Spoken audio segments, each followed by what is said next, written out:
Who else can say they've cooked up a storm in ancient Rome, served up a medieval feast, and even whipped up some futuristic cuisine? We've journeyed through time, from the age of Caesar and his spaghetti alla Pompeii to the Middle Ages with our dragon-sized turkey leg, and even into the year 3000 with our Nano-Burger Sliders. Along the way, we've encountered some culinary challenges, had some laughs, and most importantly, experienced the joy of cooking through history. So, there you have it, folks.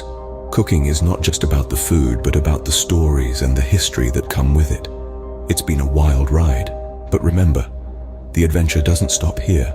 The time-traveling chef will be back with more time periods to explore and more historical dishes to recreate. Don't forget to save the date for our next time-traveling cooking extravaganza. And remember, no matter where or when you're cooking, the most important ingredient is always a sense of humor. Until next time, stay hungry for history and keep your taste buds ready for adventure.